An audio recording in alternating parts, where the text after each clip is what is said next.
Okay, so now we'll come back. So the next question is another question which had me confused for a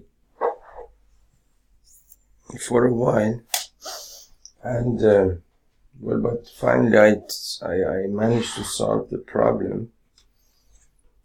I think I was kind of tired or something like that, but the question is a little bit confusing. You may have to hold many basic pieces of different pieces of information together and apply them in order to solve the problem. But it's not that hard. It's easy. So the question is, the mean and standard deviation of 6 observations are 8 and 4 respectively. If each observation is multiplied by 3, find the new mean and the new standard deviation of the resulting observations. So I have basically 6 observations, so my n is equal to 6, and let's say that my observations are, for example, x1, x2, x3, x4, x5, x6. The mean of these observations, let's call it x bar. That's equal to 8, and standard deviation sigma of these observations is equal to 4. Now the question is, if each of these observations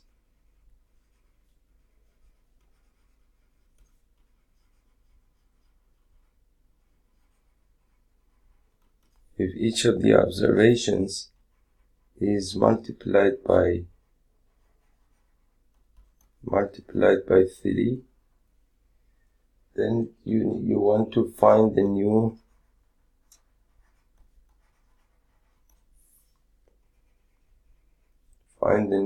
mean and standard deviation.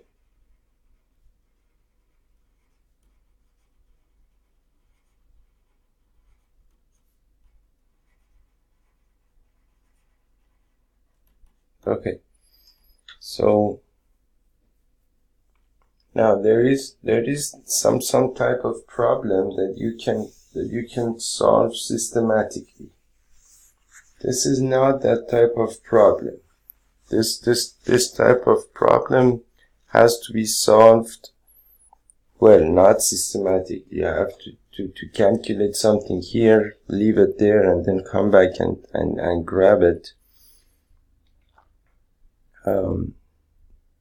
So the process is going to be a little bit messy, but you can get through it and solve the problem. Now, of course, you have to just simply remember a few pieces of information, put them together.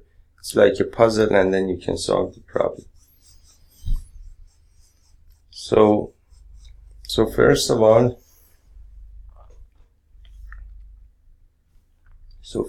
what we have here is that basically we said that we have 6 observations here, x1 through x6,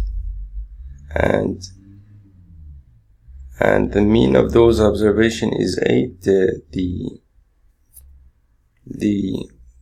The standard deviation of those observations is 4.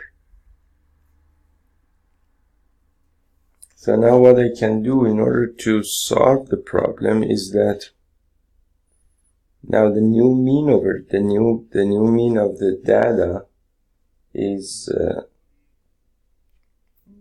basically, you know, that basically the mean. Now if I assume that, for example,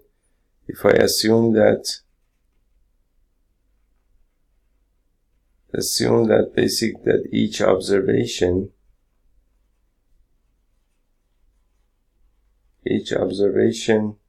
x of I is multiplied by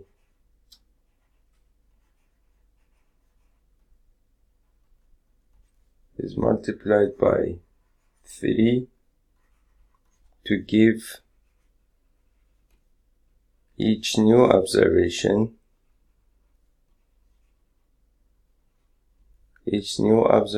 y of I, which means that if I take my x of I, which is basically I call these x of I, and if I multiply each x of y by 3, that gives me y of I, meaning that y of I is equal to 3 times x of I. Now, if that's the case, I multiply each x of I by 3 to give me my y of I. That means that, that means that basically x of I is equal to 1/3 y of I. You can keep this as it is, and then we will come back to this later. Now the new let's call the new mean y bar,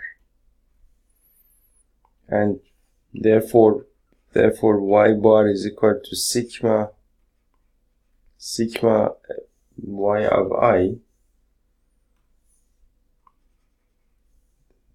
Therefore, basically y bar is equal to sigma y of I over sigma f of I. Now over here we said that y of I is 3 times x of y. That is 3 times x of I over sigma f of I, which is, sigma is equal to sigma of course, these are all basically, let me write them properly,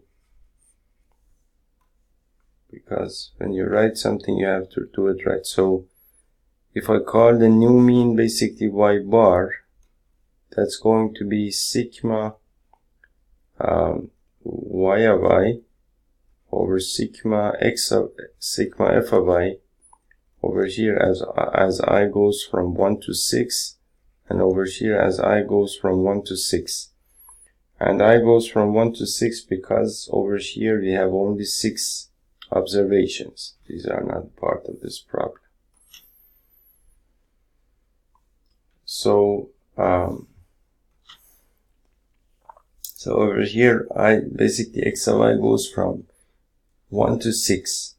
That means that since you're multiplying each of these terms by each of these observations by a factor of 3, then that means that of course you would have y of 1, y of 2, y of 3 all the way to y of 6.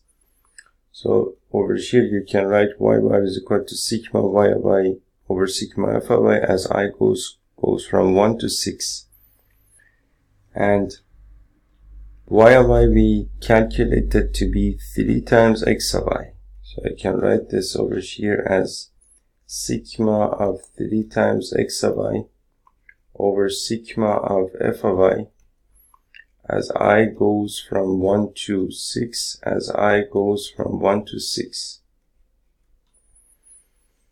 And so if I calculate this, I can take this 3 out and write it as 3 times sigma of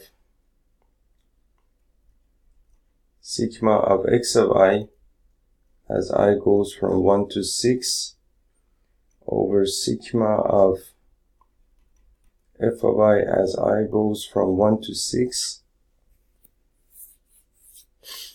And sigma x of I over sigma f of I is equal to x bar, right? Is equal to x bar. So that's 3 times x bar. So that means that y bar is equal to 3 times x bar. So, and we can use this later as well. But now to calculate my x bar, what I can do is that, so that means that y bar is equal to 3 times x bar, which is equal to 8. So 3 times 8 is equal to 24. That is basically one one thing that we wanted to calculate.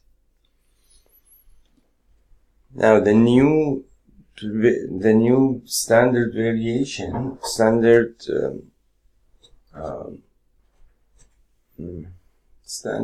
deviation is equal to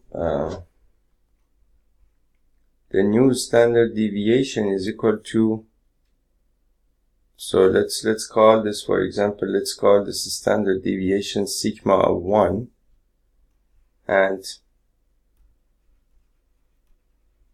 the new standard deviation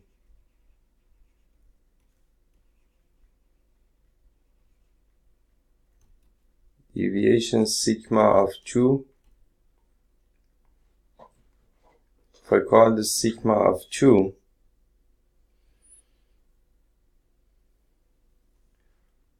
it would be basically sigma of 2 is equal to, so let me first calculate, for example, the new deviance, for example, instead of standard deviation, because you know that variance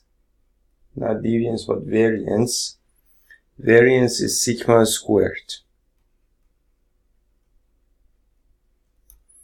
So variance is sigma squared and is equal to 1 over n times sigma of x of I minus x bar whole squared as I goes from 1 to n. That is variance. Now, standard deviation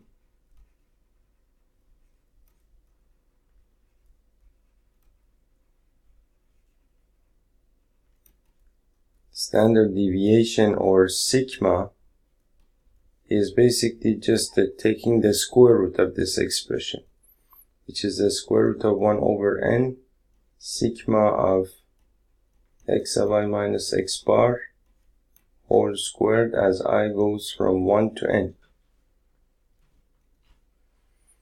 So now based on this information here,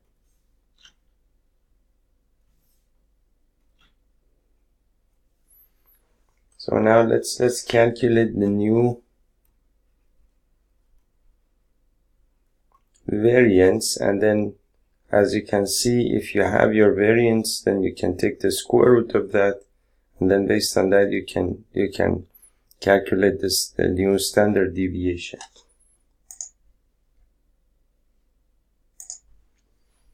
Okay, so now since we called basically standard deviation here sigma of 1, I'm going to call the new variance sigma of 2. I'm going to call the new variance sigma of 2, and of course it has to be sigma of 2 squared, because otherwise it wouldn't be variance. So sigma of 2 squared is going to be equal to basically 1 over n sigma of the new variable becomes y of I minus y bar whole squared as I goes from 1 to 6. Now this is equal to 1 over n is equal to 6 here, because we had 6 observations. Sigma of y bar, y of I. Now y of I is equal to 3 times x of I. 3 times x of I.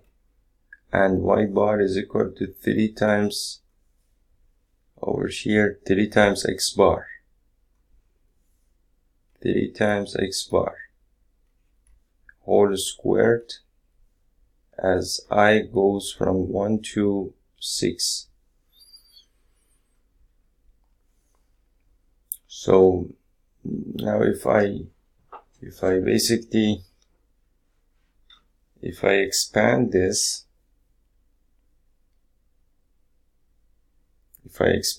here, I will get 1 over 6 sigma of this is a minus b whole squared, which is equal to a squared, plus b squared minus 2ab, which is basically 9x sub I squared plus 9x bar squared,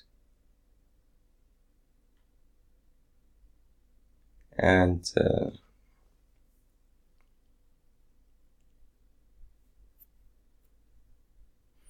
well, I did try to do this, but it actually didn't work out. Now that I think about it, it doesn't work that way actually.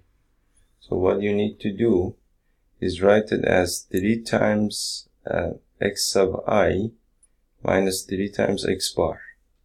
Now 3 times your x bar over here is equal to 8. So since x bar is equal to 8, I'm going to write this as 1 over 6 times sigma of 3 times x sub I, 3 times x sub I minus 3 times 8 is equal to 24 whole squared. And now we can kind of somehow solve this problem as I goes from 1 to 6, otherwise that wouldn't be possible. Now I can expand this. A minus b whole squared is equal to a squared plus b squared minus 2ab. So this is equal to 1 over 6 times sigma of 9 times x sub I squared plus 24 squared minus basically, so you have basically minus 2 times 3 times 3 times 23 times xi, 3 times x sub I times 24.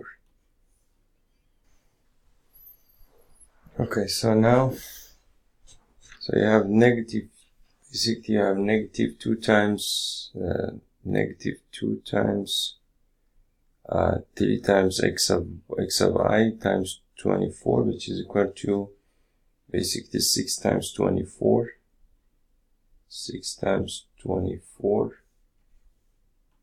24 times 6, which is equal to 6 times equal to 24, 2, 6 times is equal to 12, and 1444, so that's negative 144 x sub I, negative 144 x sub I.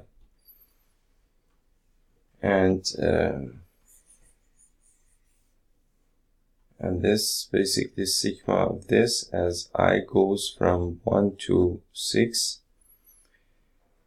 Now I can write this as basically 24 squared is equal to 24 times 24, which is equal to 16, 1, 8 and 9, 0, that is a 48, so that's 6, 17, 1, 576. So I can write this as 1/6 sigma of 9x squared and 9x sub 9 times x sub I squared plus 576 minus 144 x sub I. So that is that as I goes from 1 to n. Now, what you can do is that you can basically separate these terms, meaning that you can write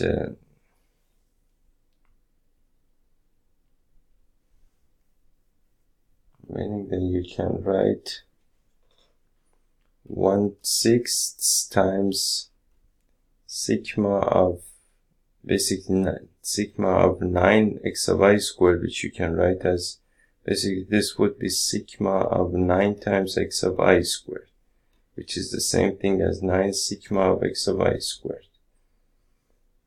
So I write this as 9 times sigma of x sub I squared plus sigma of 576 as I goes from 1 to 6, and over here I goes from 1 to 6 minus again over here, you can write 144 times sigma of x sub I as I goes from 1 to 6. Now somehow you need to calculate sigma of x sub I squared.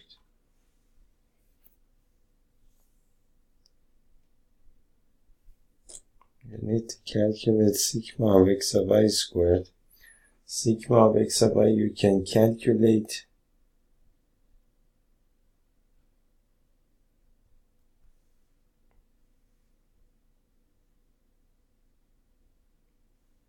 sigma of x sub I you can calculate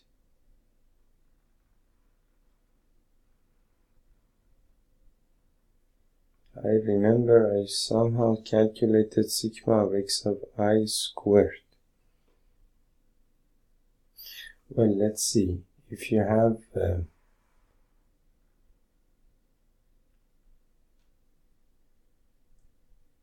well, over here, basically sigma, since x bar is equal to 8 here, since x bar is equal to 8, you know that x bar is equal to sigma of x of I over sigma of f of I as I goes from 1 to 6, for example. And over here I goes from 1 to 6. Now sigma of x of I as I goes from 1 to 6 is basically all of these terms. That means that then base x bar is equal to 8 is equal to sigma of x sub I, which is basically x1 plus x2 plus x3 plus x4 plus x5, or you can just simply write this as sigma of f of I is equal to n, which is equal to 6. So you can write sigma of x sub I as I goes from 1 to 6 over 6, which means that if you cross multiply, you'll get sigma of x sub I as I goes from 1 to 6 is equal to 48. So that is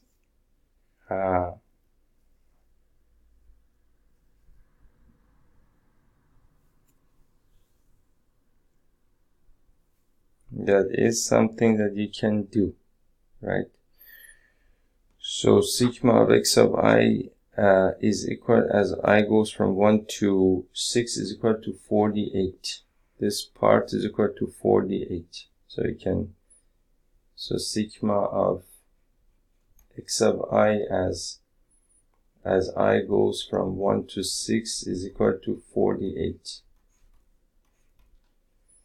So this part we can take care of. This part is no problem. This part is trouble. Now, this part you can calculate. This part you can calculate if you use the information that you have here. Meaning that I have sigma of 1 is equal to 4, and using this I can calculate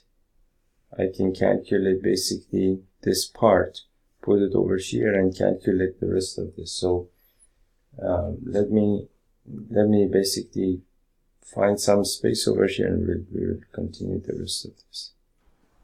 Okay, so now in order to calculate sigma x sub I squared, because if you want to evaluate this expression, you need to know basically the value of each of these parts, and then one part over here is sigma x sub I squared. So now let me,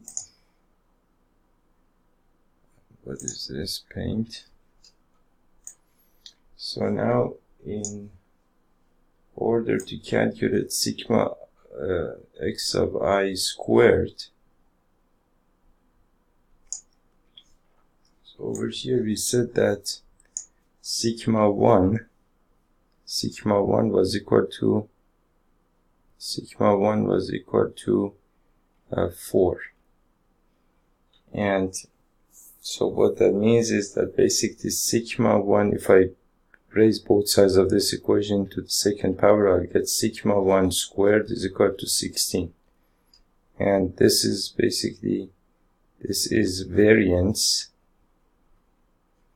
and this is I'm sorry, no, this is not variance. See, this is basically, this is standard deviation. This is standard deviation, and this is deviance, and this is deviance.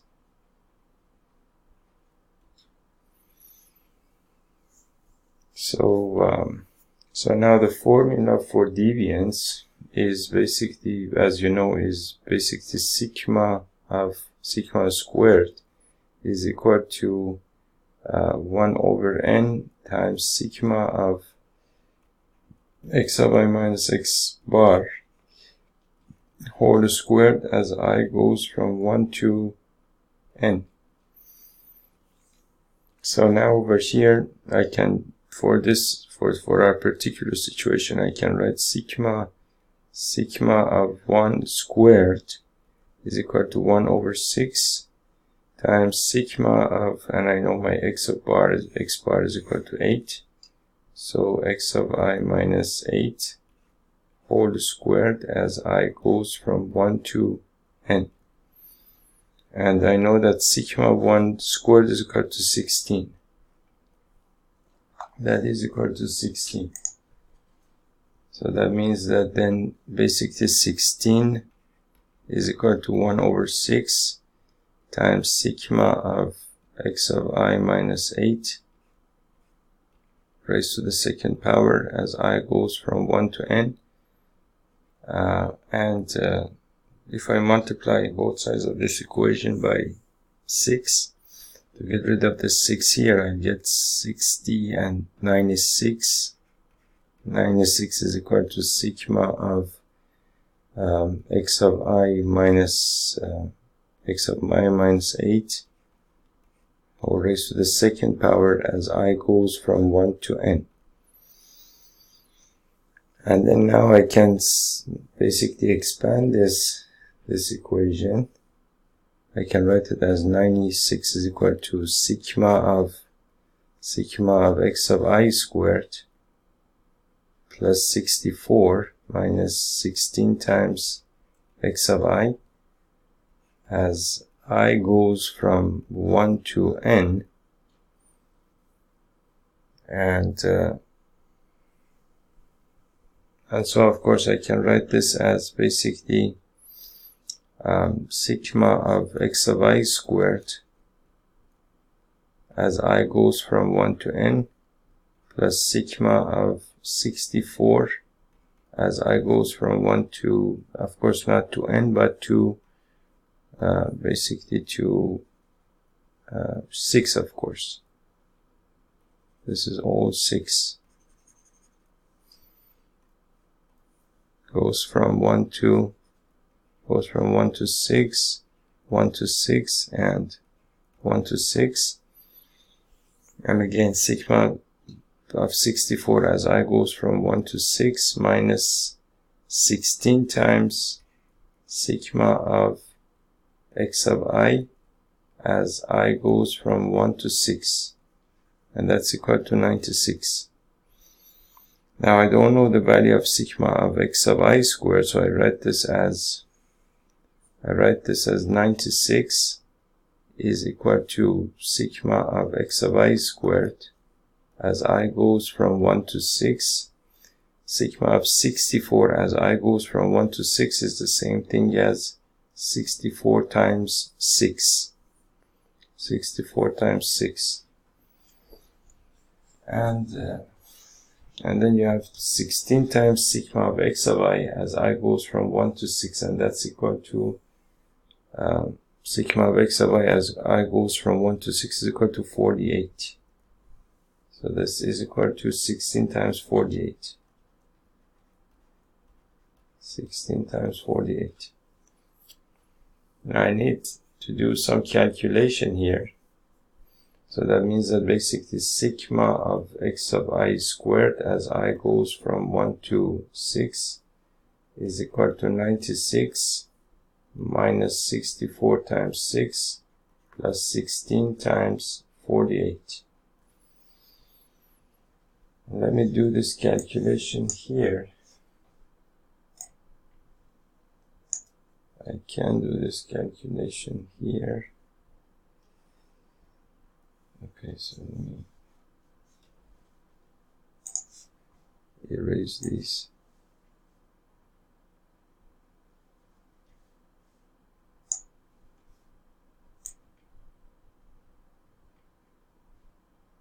Okay.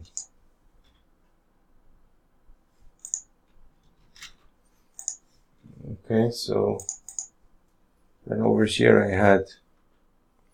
I had sigma of x of I squared is equal to 96 minus 64 times 6 plus 16 times 48. 16 times 48. So I need to do this calculation. So 64 times 6 is equal to 64 times 6 is equal to 6 times 4 is equal to 24, 2, 36, 38, 384. So that's 96 minus 384 plus 16 times 48. 6 times is equal to 48. 6 times 8 is equal to 48. And we have 4 here, so 6 times 4 is equal to 24, 28, 0. We have 48 here, so you have 8, 16, 1. And that's a 768. 768. So now 768 plus 96 is equal to 14, 1. And 7 plus 9 is equal to 16, 1. That's 864. And subtract from that 384, you will get 0, 7, 16. 16 minus 8 is equal to 8, and that's 480. That is 480. So that means that sigma x of I squared is equal to 480, of course, as I goes from 1 to 6.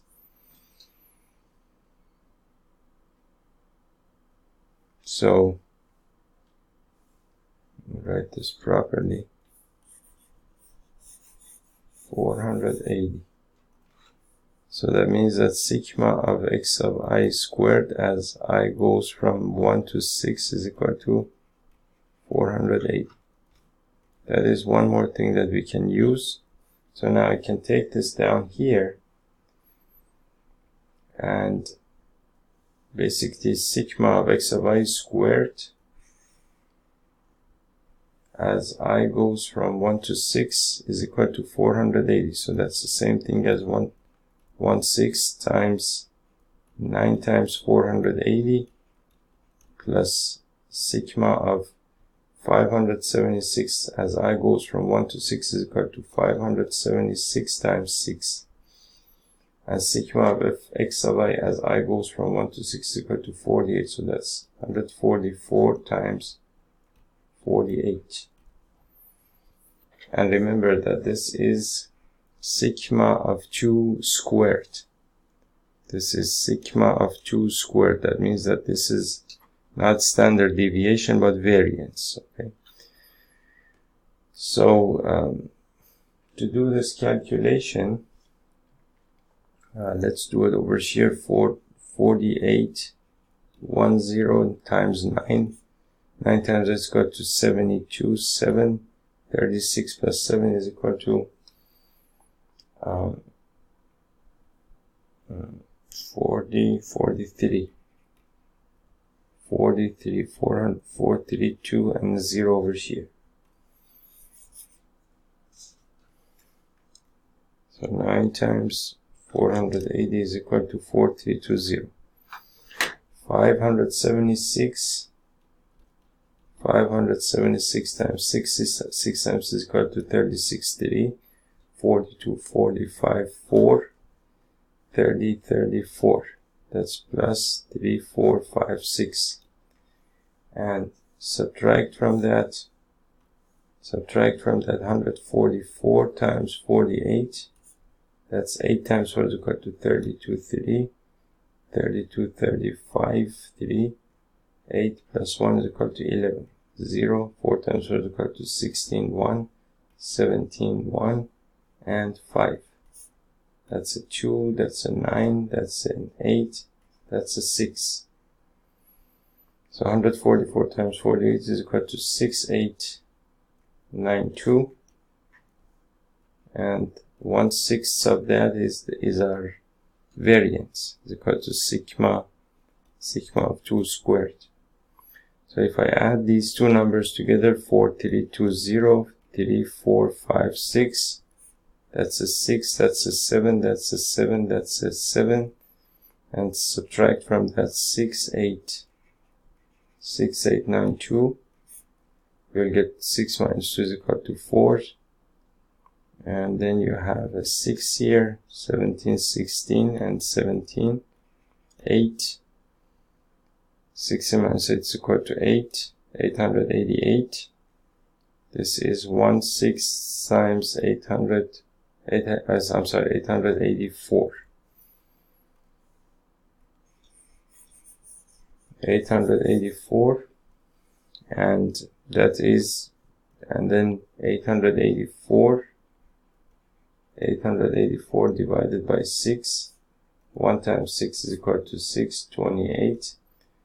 5 times 6 is equal to 30. 4 times 6 is equal to 24. That's 24. And 4 times 6 is equal to 24. 0, that's equal to 144. That means that sigma of 2 squared is equal to 144, which is basically your variance. Variance, or the new variance, basically. Now the new standard deviation,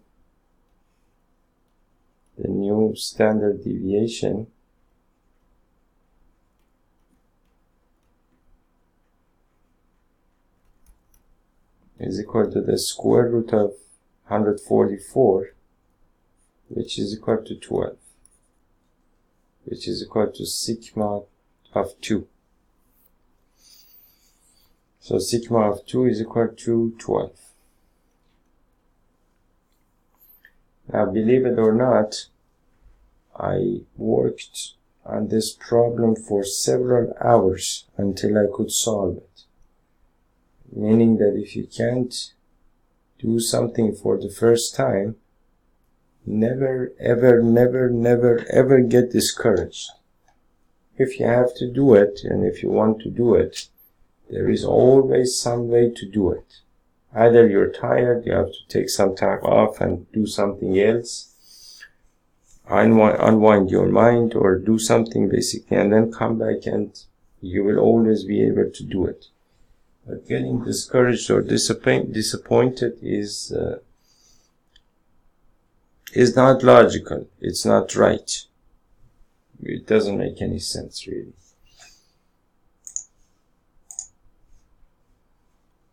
Okay, so the next question over here is 423.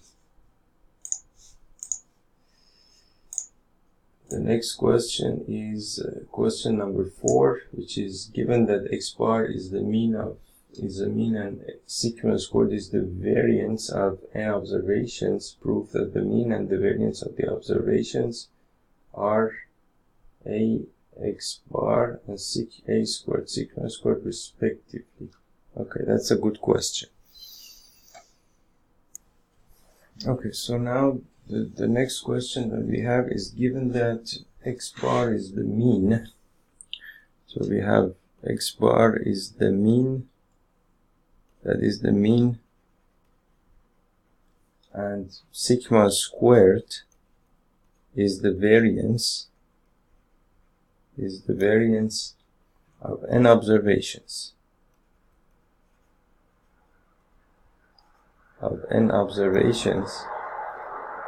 Basically x1, x2, x3, all the way up to x of n. Now you want to prove that you want to prove that the mean and variance of the observations, that the mean and variance of the observations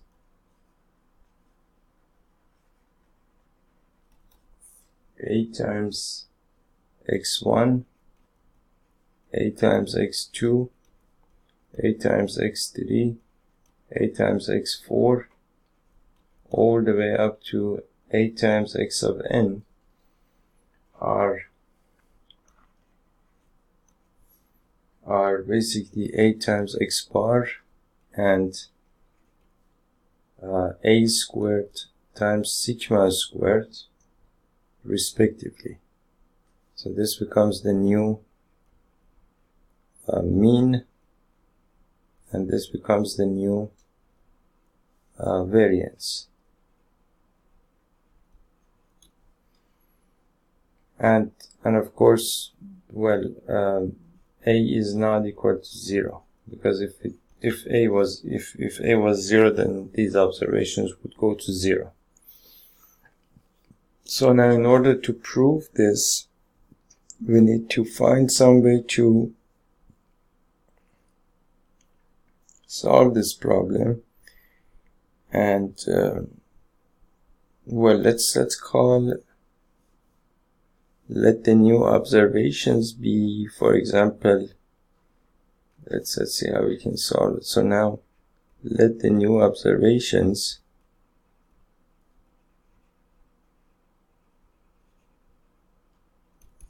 be y1, y2, y3, all the way up to y of n, such that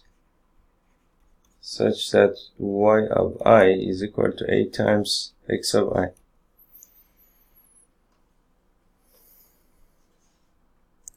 Okay, so now in order to solve this problem, what you can do is that, again, you can let the new observations be y1, y2, y3, all the way up to y of n, such that basically y of I is equal to A times x of I. And that means that basically x of I is equal to 1 over A times y of y. Okay. Now the new observation, the new mean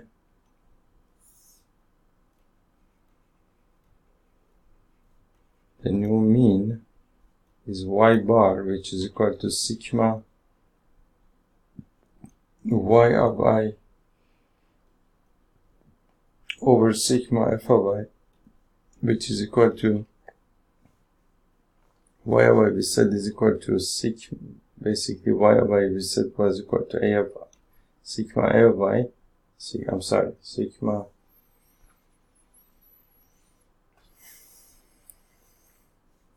sigma basically A times x of I over sigma f of I, which is equal to basically A times sigma x of I over sigma f of I, which is the same thing as basically A times sigma x of I over sigma f of I is equal to x bar, so A times x bar. So that means that y bar is equal to A times x bar, which is basically what we wanted to show here. We wanted to prove that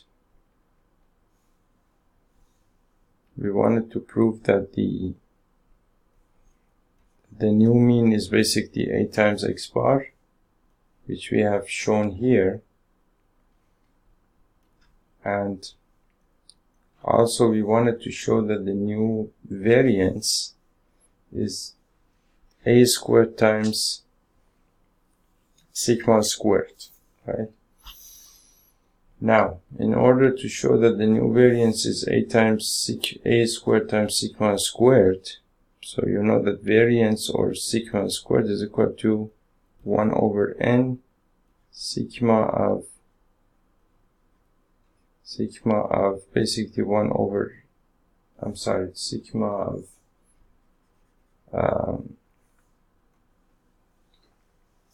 of basically x of I minus x bar whole squared as I goes from 1 to n. Now let's take the new variance.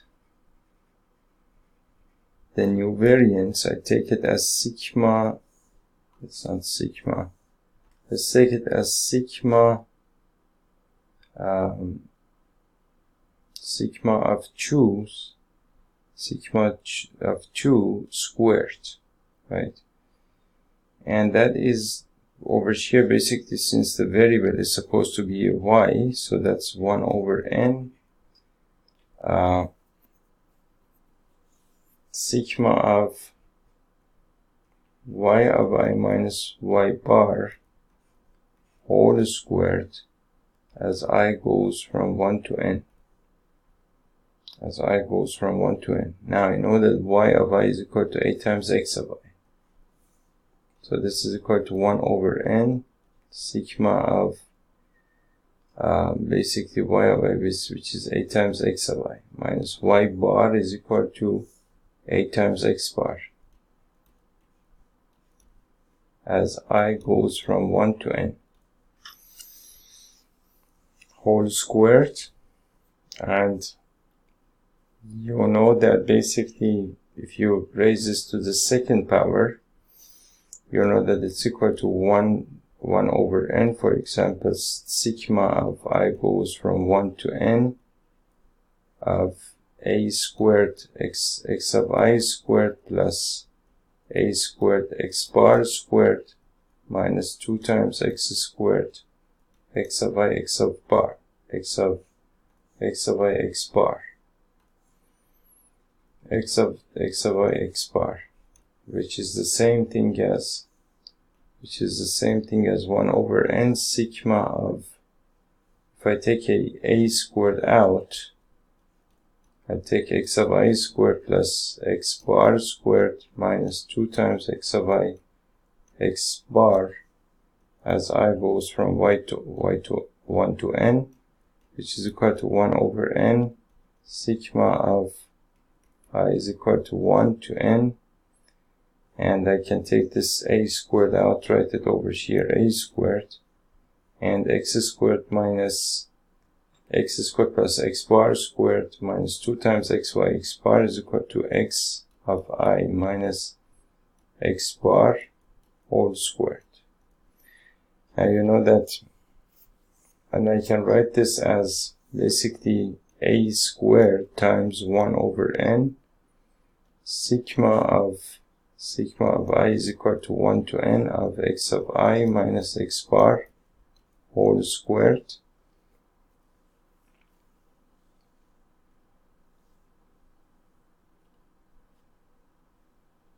and that is equal to sigma of, that is the same thing as basically the sigma that we had here, the sigma of this data that we had here, basically sigma squared, because over here if you had x1, x2, x3 all the way up to x of n, then the variance related to those observations would be sigma squared, which is equal to 1 over n by definition.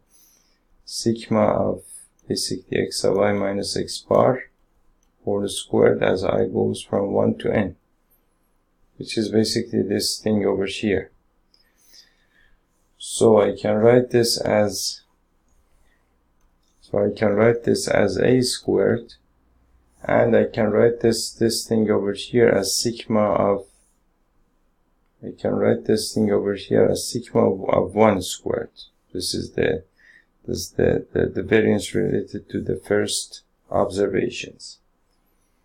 So sigma of basically sigma of 1 squared, and that's basically what we wanted to show. We wanted to show that basically sigma of 2 squared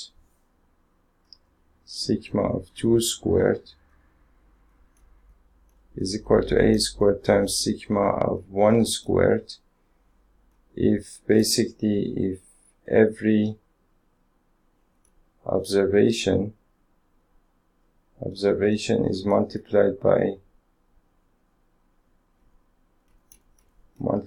a. So that's basically what we wanted to show. Okay.